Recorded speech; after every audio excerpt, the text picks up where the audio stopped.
दोस्तों यहाँ पर ये DTS बॉक्स मेरे पास बिल्कुल डेड कंडीशन में आया है, तो आज हम इसको रिपेयर करने वाले हैं। ये फ्रीडिश का बॉक्स है, ये ब्रांडेड है। जैसे आपने सॉलिड शार्प वगैरह के देखे होंगे, काफ़ी ब्रांडेड होते हैं। इसमें कार्ड अलग टाइप का यूज़ किया जाता है, तो खोल के पता चल गया इसमें प्रॉब्लम क्या है और आपको इसमें स्टेप बाय स्टेप रिपेयरिंग करना सिखाऊंगा। तो चलिए फिर सबसे पहले मैं सेटअप बॉक्स के सारे स्क्रू यहाँ पर निकाल लेता हूँ, उसके बाद मैं आपको यहाँ पर दिखाता हूँ। तो दोस्तों इस सेटअप बॉक्स को मैंने यहाँ पर ओपन कर लिया है और यहाँ पर ये जो कार्ड है और ये जो इसकी सप्लाई है बिल्कुल डिफरेंट है। अब यहाँ पर इसकी सप्लाई और कार्ड में सबसे पहले फॉल्ट जो हम चेक करते हैं, सबसे पहले सप्लाई में चेक करते हैं कि सप्लाई में हमारी वोल्टेज मिल रही कि नहीं और आउटपुट कितनी मिली, ये सब हम चेक करते हैं। उससे पहले यहाँ पर ये इसमें गंदगी वगैरह लगी है, इसको मैं ब्रश से क्लीन करके फिर आपको मैं दिखाता हूँ। तो दोस्तों इस बॉक्स को मैंने अच्छी तरीके से क्लीन कर लिया है। जितने भी कंपोनेंट यहाँ पर गंदे थे सारे के सारे ब्रश से क्लीन कर लिए। तो यहाँ पर मैं इसको ऑन कर लेता हूँ और आपको दिखाता हूँ कि यह बिल्कुल डेड कंडीशन में है। अब यहाँ पर देखिए डिस्प्ले में यहाँ पर कुछ भी नहीं दिखाई दे रहा। अब सबसे पहले इसके सप्लाई के सेक्शन को हमने चेक करना होगा कि प्रॉपरली जो वायर है कहीं कटी तो नहीं है, वायर से वोल्टेज वगैरह आ रही कितनी आ रही, AC DC में सब हम चेक करेंगे। अब यहाँ पर देखिए इसके लिए सबसे पहले मैं मल्टीमीटर से इसी को चेक कर लूँगा कि यहाँ पर हमें AC वोल्टेज कितनी मिल रही है। कभी कभी क्या होता है ना दोस्तों, वायर कटने की वजह से, जो ये वाली वायर लगी रहती है मेन लीड कटने की वजह से भी ये दिक्कत हमें देखने को मिलती है। अब यहाँ पर देखिए मल्टीमीटर को सबसे पहले मैं AC पे सेट कर लूँगा। AC 750 पे सेट कर लिया है और यहाँ पर हमें वोल्टेज कितनी मिली सबसे पहले देख लेते हैं। तो इन पॉइंट्स पे हम देखेंगे तो यहाँ पर हाँ बिल्कुल एक्यूरेट यहाँ पर वोल्टेज मिल रही है। अब यहाँ पर देखिए स्विच भी ओके है, बिल्कुल ठीक है। तो यहाँ पर सब कुछ ओके है। अब यहाँ पर DC में चेक करेंगे कि आउटपुट यहाँ पर कितनी मिल रही है। 20 पे सेट कर लेंगे मल्टीमीटर को और यहाँ पर ये सबसे पहला वाला आपका ये कितना है 3.3 वोल्ट का है, दूसरा है ग्राउंड का, तीसरा है ग्राउंड का और चौथा वाला है 23 वोल्ट 23 वोल्ट का। बस यहाँ पर अगर वो वोल्टेज की बात करूँ तो 3.3 और 24 वोल्ट का ही सिर्फ इसमें ऑप्शन है इस कार्ड को ऑन करने के लिए। अब यहाँ से एक को मैं ग्राउंड कर लूँगा और एक को मैं यहाँ पर देख लूँगा। एक मिनट, सबसे पहले 3.3 में ही हम देखेंगे। यहाँ पर हमें कुछ भी वोल्टेज नहीं मिल रही है। एक बार इसको अच्छी तरीके से हम चेक करते हैं तो यहाँ पर कुछ भी वोल्टेज हमें नहीं मिल रही। 3.3 में कुछ भी वोल्टेज नहीं है। अब यहाँ पर चेक करते हैं 23-24 वोल्ट पे कुछ भी नहीं मिल रही। अब यहाँ पर इसका मतलब है इसी में कुछ खराबी है। तो अब इसको रिपेयर कैसे करेंगे, सबसे पहले इसको मैं सबसे पहले बाहर निकालूंगा और इसके फॉल्ट को हम ट्रेस करेंगे, चेक करेंगे। जो भी फॉल्ट रहेगा आपके सामने इसको क्लियर करूँगा। अब इसको बाहर निकालने के लिए यहाँ पर जो स्क्रू वगैरह दिख रहे हैं इनको खोलना है। इससे पहले यहाँ पर इसकी सोल्डरिंग हटा लेता हूँ ताकि यहाँ पर कोई दिक्कत ना हो निकालने में। यहाँ पर इसकी दोनों सोल्डरिंग मैंने निकाल ली है और साथ में यहाँ पर इस कनेक्टर को भी निकाल लेना है जो इसके स्विच से कनेक्टेड है। यहाँ पर स्पेशली कनेक्टर के लिए पॉइंट यहाँ पर दिया हुआ है और AC के लिए यहाँ पर इसका पॉइंट दिया हुआ है। ये सप्लाई थोड़ा सा डिफरेंट टाइप की है क्योंकि यहाँ पर हमें अदर्स जो मिलता है अदर सप्लाई में 12 वोल्ट का ऑप्शन और 5 वोल्ट का ऑप्शन मिलता है। इसमें ऐसा नहीं है, सिर्फ इसमें 23 वोल्ट एंड आपको 3.3 वोल्ट ही देखने को मिलती है। तो चलिए फिर ये निकल चुका है। अब इसको हम स्टेप बाय स्टेप इसको चेक करेंगे। सबसे पहले मैं आपको रिकमेंड करूंगा कि यहाँ पर कैपेसिटर वगैरह जो भी है इसको शॉर्ट कर लीजिए क्योंकि यहाँ पर कैपेसिटर देखिए अगर आउटपुट कुछ नहीं देता तो कैपेसिटर थोड़ा चार्ज हो जाता है। अब यहाँ पर ये निकल चुका है। अब यहाँ पर इसकी फाइनल जो भी कंपोनेंट टेस्टिंग है करना स्टार्ट करते हैं। और उससे पहले ये कार्ड सही है या नहीं है इसका पता कैसे करेंगे, बहुत ही सिंपल तरीका है। चलिए आपको मैं बता देता हूँ। आपने एक बैटरी ले लेनी है और एक इस टाइप का कनेक्टर ले लेना है। तो इस टाइप के कनेक्टर में यहाँ पर 2 पिन है, एक 3.3 वाला और एक ग्राउंड वाला हमने पकड़ना है। तो 3.3 वाला और ग्राउंड वाला, ये फर्स्ट वाला 3.3 का और दूसरा ग्राउंड वाला है। चलिए मैं इस पिन के ऊपर इस कनेक्टर को रखता हूँ और यहाँ पर देखिए मैं सेल को इसमें कनेक्ट करता हूँ तो हमारा डिस्प्ले ऑन हो जाएगा। इससे हमारा कार्ड सही है या नहीं है ये पता चल जाएगा। अगर आपको पता है तो अच्छी बात है, नहीं पता है तो कमेंट करके बताना दोस्तों, क्योंकि मैं आपके लिए डिफरेंट नॉलेज लेके आता रहता हूँ। यहाँ पर देखिए तो यहाँ पर हमारा कार्ड ऑन हो चुका है। तो इससे हमारा कार्ड सही है या नहीं इससे पता चलता है। देखिए यहाँ पर एक कार्ड हमारा ऑन हो चुका है। अब यहाँ पर देखिए चैनल प्लस माइनस जो भी है इसमें दबा के हम चेक कर सकते हैं। तो यहाँ पर जो कार्ड ये ऑन होता है वो 3.3 वोल्ट की ही सप्लाई से ऑन होता है। बाकी जो इसमें 23 है वो LNB सेक्शन के लिए जाता है। चलिए वो सब अब बाद में हम बात करेंगे। सबसे पहले इसके फॉल्ट को ही देखते हैं। ये कंफर्म हो गया कि कार्ड सही है। अब फॉल्ट इसका चेक करते हैं। अब यहाँ पर मल्टीमीटर को बजर की रेंज पे रख लेना है।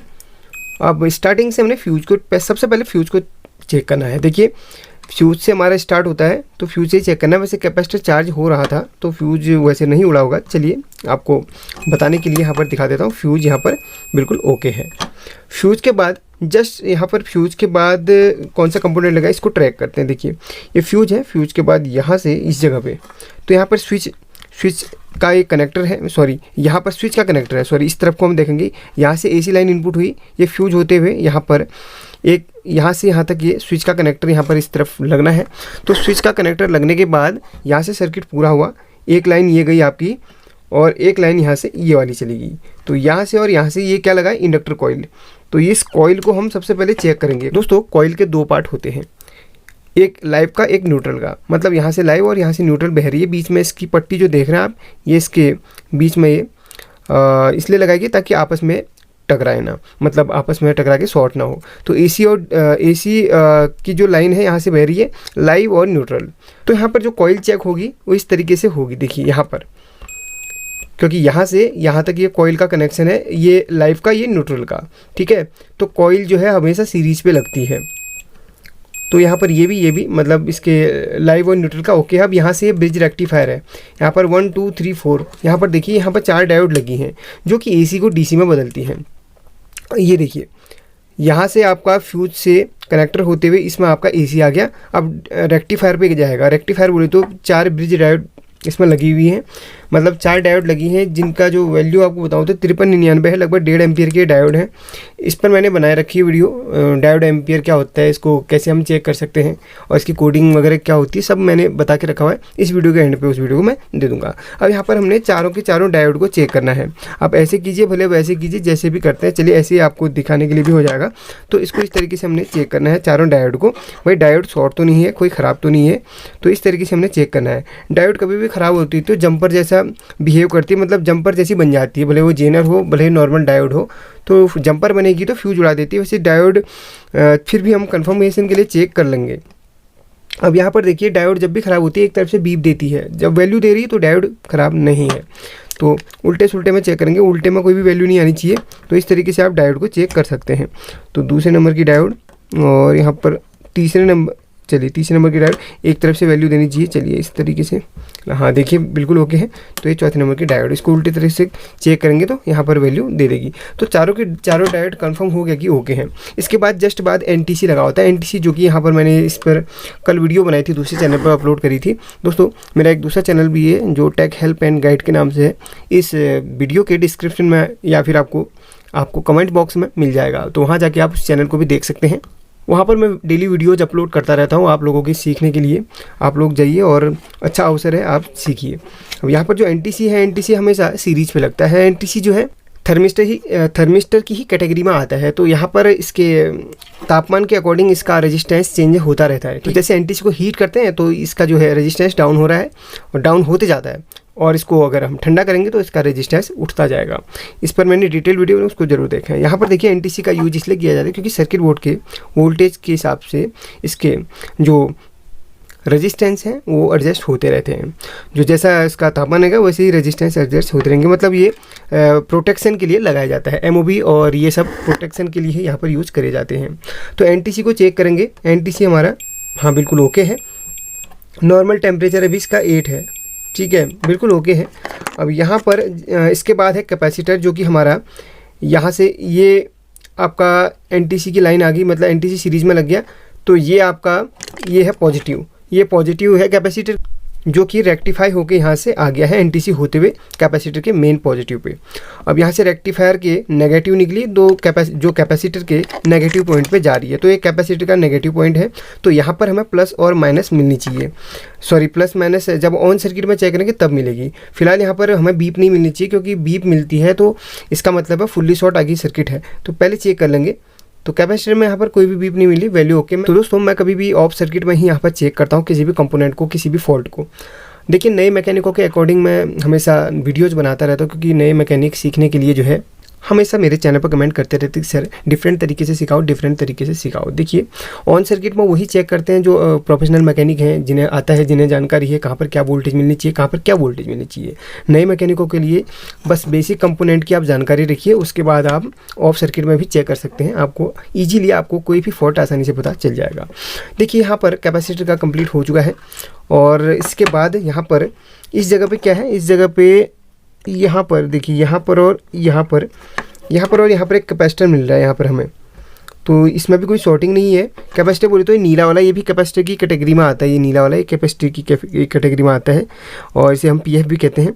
तो यहाँ पर एक रेजिस्टेंस ये है, एक ये है और एक डायोड ये है। तो सीरियल वाइज हमने जो प्राइमरी सेक्शन का पूरा जो हमारा कंपोनेंट्स हैं उनको चेक करना है। प्राइमरी सेक्शन बोले तो ट्रांसफार्मर के उधर का, ये देखिए जो पार्ट बना के रखा हुआ ना, ये जो ये डेंजर जोन है आपका, डेंजर जोन और ये आपका नॉर्मल जोन। तो डेंजर जोन जो है यहाँ पर एसी रहता है, एसी टू डीसी रहता है फुल, यहाँ पर आपका करंट लगने के चांसेस रहते हैं। इस साइड को कोई करंट नहीं लगता है।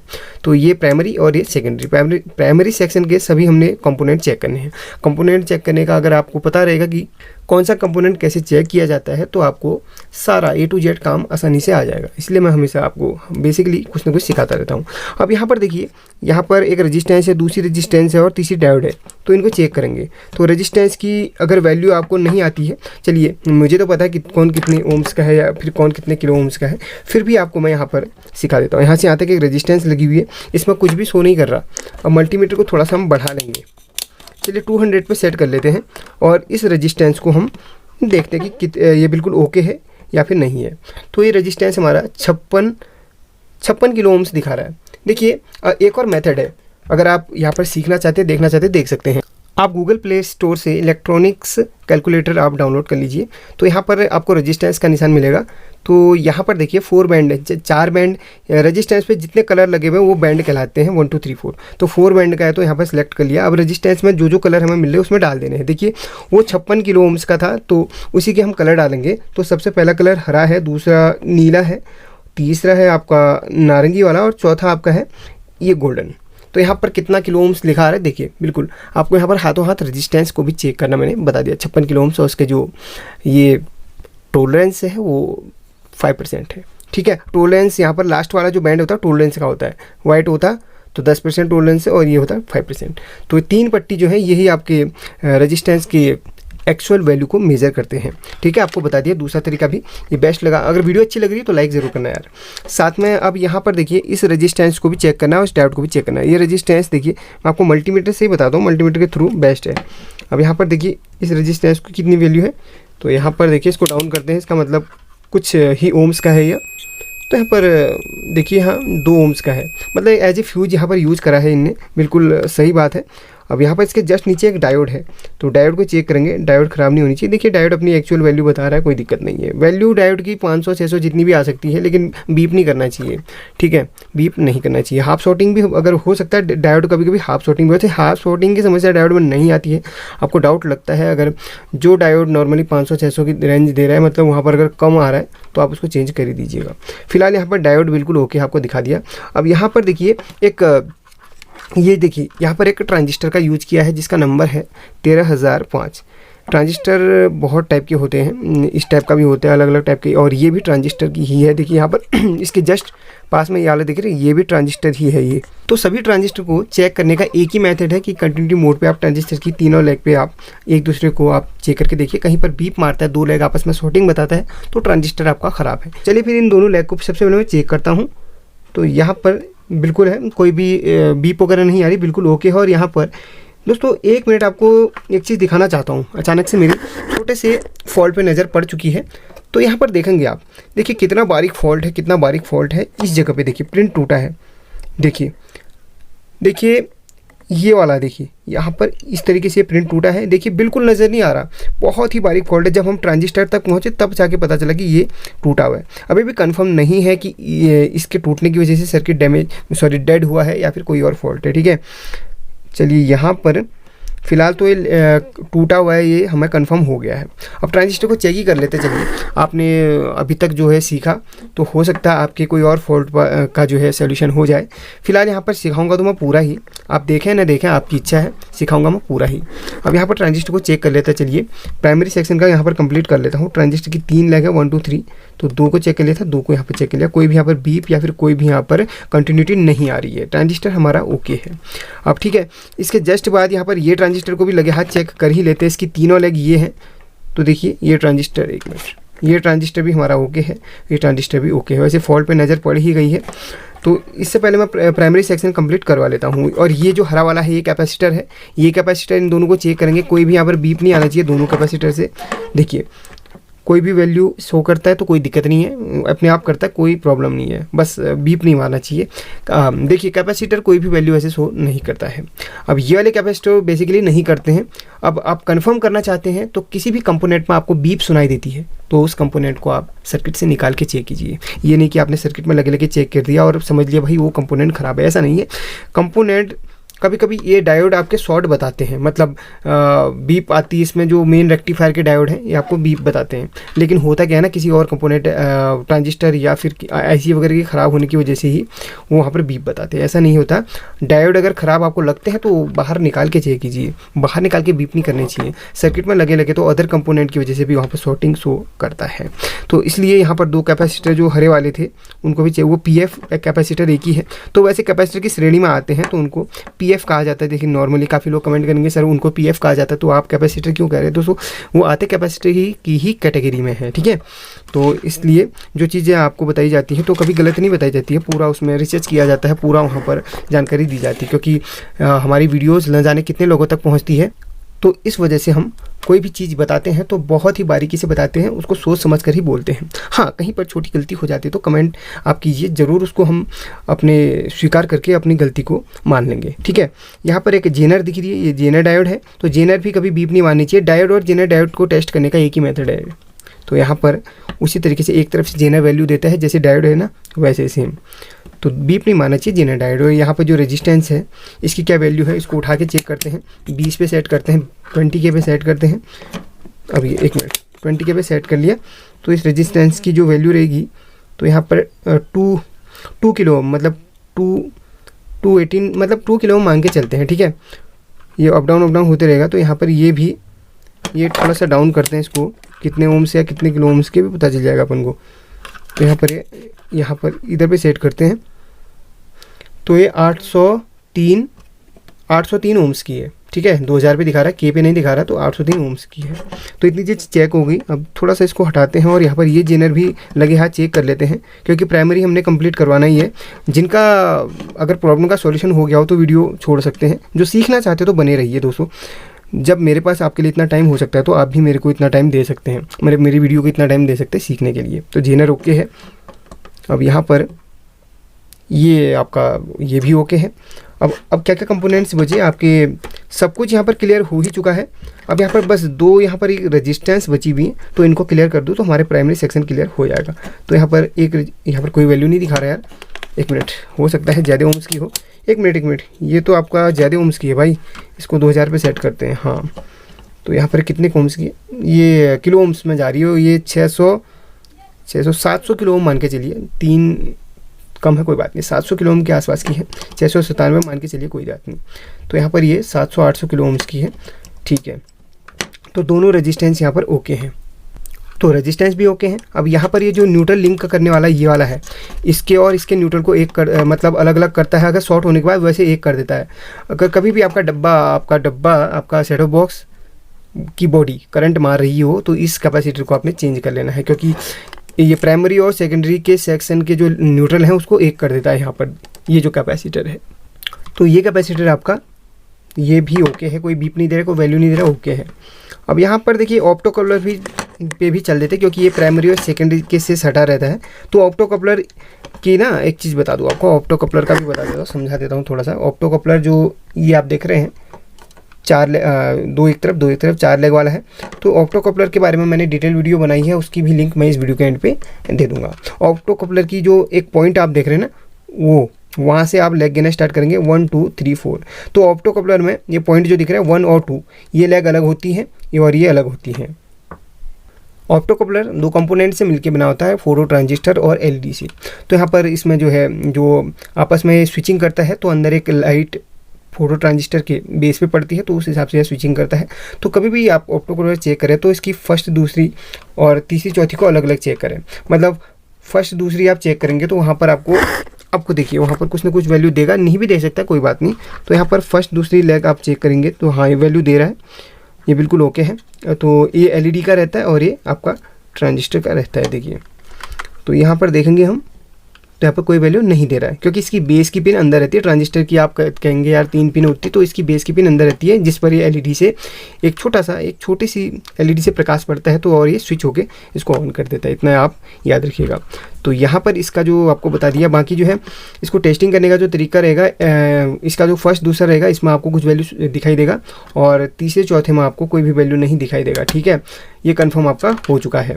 तो अगर चारों में आपस में किसी में भी फर्स्ट के साथ तीसरा या चौथा कोई भी आपको दिख रहा है या सुनने में आ रहा है, तो शॉर्टिंग, इसका मतलब आपका ऑप्टो कपलर ब्लू शॉर्ट है। तो ऑप्टो कपलर में किसी भी लेग में, किसी चारों में से किसी 2 लेग में कंटिन्यूटी या फिर बीप नहीं आनी चाहिए।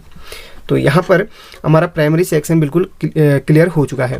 अब यहाँ पर मतलब हमारा प्राइमरी सेक्शन बिल्कुल ओके है। अब इसमें जो यहाँ पर एक छोटा सा, मुझे भी नहीं दिखाई दे रहा, हाँ ये जो ये टूटा हुआ था ना, जो इसका जंपर टाइप का ये ट्रांजिस्टर की एक लेग, इसको हम जोड़ के देखेंगे। अगर नहीं चलेगा तो सेकेंडरी सेक्शन भी इसका मैं चेक करवा के दिखा दूंगा। बाकी सेकेंडरी अगर ये चालू हो जाता है तो सेकेंडरी सेक्शन अगली वीडियो में दूंगा। तो फिलहाल मैं आपको ट्रांसफॉर्मर भी चेक करना बता देता हूँ। ट्रांसफॉर्मर में देखिए, यहाँ पर ट्रांसफॉर्मर के प्राइमरी सेक्शन में 4 लेग हैं, 1 2 3 4।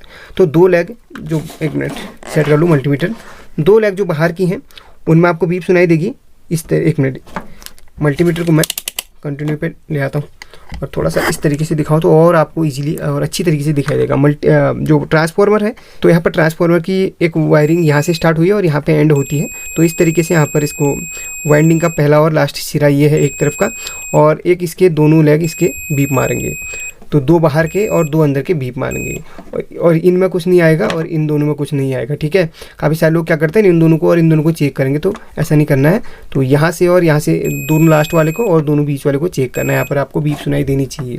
तो आपका ट्रांसफॉर्मर ओके है। ये हमारा प्राइमरी सेक्शन कंप्लीट हो चुका है। फिलहाल यहाँ पर जो चीज़ टूटी हुई थी उसको मैं यहाँ पर जोड़ लेता हूँ और उसके बाद आपको दिखाता हूँ। अगर ये काम सक्सेसफुल हो जाता है, ये किट बन जाती है, तो सेकेंडरी सेक्शन की जो वीडियो है अगले दिन यहाँ पर आपको दे दूंगा। अब यहाँ पर देखिए, सबसे पहले यहाँ पर इसको घिस लेते हैं। इसके जो हरे वाले प्रिंट हैं उनको घिस लेते हैं, ताकि यहाँ पर जो सोल्डरिंग है अच्छी तरीके से बनी रहे, क्योंकि ये कोडिंग से यहाँ पर होती है, जिसके नीचे आपको तांबे की एक पट्टी मिल जाएगी। तो यहाँ पर इस तरीके से इसको और इसको हमने जोड़ना है, तब जाके आपस में एक दूसरे अटैच हो जाएगा। देखिए काफ़ी बारी क्या होता है ना, ट्रांजिस्टर को हीट सिंक से अटैच कर दिया जाता है, लेकिन यहाँ पर हीट सिंक नहीं था तो ट्रांजिस्टर टेढ़ा हो गया है। पता नहीं किस वजह से टेढ़ा हुआ है, हो सकता है किसी ने छेड़ा हो। तो चलिए यहाँ पर थोड़ा सा मैं पेस्ट लगा लेता हूँ और इसको क्लीन करके फिर दोबारा से इसमें अच्छी तरीके से सोल्डरिंग करेंगे, ताकि जो हमारा काम है अच्छी तरीके से हो। दोबारा हिले और टूटे ना, ऐसा वाला काम नहीं करना है। बस काम करो तो अच्छी तरीके से काम करो। अब यहाँ पर इसको चलिए, इसके एक पत्ता जो टूटा था इसको बाहर निकाल लेते हैं इस तरीके से। चलिए बाहर निकल चुका है और यहाँ पर इसको अलग कर लेता हूँ। देखिए दोस्तों, आपको मैं जूम करके हमेशा दिखाता रहता हूँ। कभी कभी क्या होता है ना, काफ़ी सारे लोग अच्छी तरीके से सीख नहीं पाते हैं, तो इस तरीके से सिखाना तो और अच्छा है। आपको अच्छे से अच्छा नॉलेज देना मैं चाहता हूँ, बस आपका सपोर्ट चाहता हूँ। आप सपोर्ट कीजिए और हमेशा आपके लिए बेटर से बेटर कॉन्टेंट मैं हमेशा लेके आता रहूँगा। तो यहाँ पर एक लेग हिल गई इसकी। अब यहाँ पर चलिए इसको थोड़ा सा मैं इसका हटा लेता हूँ मटेरियल। अब यहाँ पर ये बीच में बारीक गैप है, इसमें एक ट्रिक लगाता हूँ। एक वायर को इस तरीके से यहाँ पर जोड़ता हूँ, तो वायर को इस तरीके से यहाँ पर जोड़ता हूँ। तो चलिए ये वायर यहाँ पर जुड़ चुकी है। तो इस तरीके से करना है, कहीं पर दूसरे कंपोनेंट में कोई चीज़ मतलब कोई लेग टच ना हो या फिर कोई सोल्डरिंग टच ना हो। चलिए ये वायर आ गई, इसको थोड़ा सा आगे को खिसका लेता हूँ और यहाँ पर इस ट्रांजिस्टर की इस लेग में और साथ में इधर पे मैं इसको जोड़ लूँगा। देखिए यहाँ पर इस तरीके से जोड़ लेना है। इससे क्या होगा कि जो बीच में जो गैप है उसमें एक हमारी वायर की इंसुलेटेड पूरा आ गया पूरा सिस्टम। चलिए ये हो गया है, ये भी अच्छी तरीके से कनेक्ट हो गया है। ट्रांजिस्टर की लेग में छूटना नहीं चाहिए, ट्रांजिस्टर की लेग अच्छी तरीके से इस वायर से कनेक्टेड होनी चाहिए। क्योंकि ट्रांजिस्टर ही यहाँ पर मेन रोल करता है। ठीक है, चलिए ये तो हो चुका है। अब फालतू ये जो लैग आ रही इसको कट कर लेते हैं। तो चलिए इसको कट करके मैं अलग कर लेता हूँ। तो यहाँ पर कट हो गया। आप पीसीबी को क्लीन ज़रूर कीजिए। पीसीबी आप क्लीन करेंगे तो आपको आसानी से पता चल जाएगी यार कोई चीज़, कोई कंपोनेंट आपस में टकरा तो नहीं रहे हैं या कोई लैग आपस में टकरा तो नहीं। तो पीसीबी हमेशा आप क्लीन ज़रूर कीजिएगा। तो चलिए फिर क्लीनर की मदद से मैं जल्दी से पीसीबी को क्लीन कर लेता हूँ और इसके जितने भी प्रिंट यहाँ पर हैं उनको क्लियर बारीकी से देखूंगा यार आपस में एक दूसरे टकरा तो नहीं रहे हैं, और अच्छी तरीके से चेक करने के बाद इसको टेस्ट करूँगा। चलिए ये क्लीन हो चुका है हमारा बिल्कुल अच्छी तरीके से। अब इसको मैं इस पर बैठा लेता हूँ और यहाँ पर बाहर से टेस्टिंग करेंगे। एक मिनट, ये स्विच का था, स्विच के प्लग को यहाँ पर लगाएंगे और यहाँ पर एक मिनट, एसी का कौन सा था, ये इस तरीके से था, एसी का यहाँ पे था। तो दोनों वायर को यहाँ पर मैं जोड़ लेता हूँ। चलिए जल्दी जोड़ के आपको दिखाता हूँ। तो यहाँ पर मैंने इसको जोड़ लिया। अब इसकी टेस्टिंग करते। देखिए टेस्टिंग करने से पहले आपको यही कहूँगा कि इसको कार्ड पे अटैच मत कीजिए और इसको टेस्ट हमेशा सीरीज़ पे ही कीजिएगा। यहाँ पर मल्टीमीटर को मैं DC 200 की रेंज पे रख लेता हूँ क्योंकि यहाँ पर 24 वोल्ट का भी सेक्शन है। चलिए इसको प्लग लगा के आपको दिखा देता हूँ। तो चलिए इसको ऑन करता हूँ। हाँ बिल्कुल ओके, यहाँ पर सप्लाई है, आवाज़ भी कर रही है। अब यहाँ पर सबसे पहले मैं AC को ही चेक करूँगा। चलिए DC में सेट किया तो DC को ही चेक करते हैं। तो ग्राउंड को ग्राउंड पे और 3.3 वोल्ट की पिन में 3.3 को ही लगाता हूँ। बिल्कुल ओके है। देखिए यहाँ पर 3.4 आ रही, कोई बात नहीं, 5-6 भी हो जाएगी, कोई दिक्कत नहीं। लोड पे पड़ने पर एक्चुअल वोल्टेज आ जाएगी। लास्ट वाले में चेक करते हैं तो बिल्कुल ओके है, 23 वोल्ट यहाँ पर मिल रही है।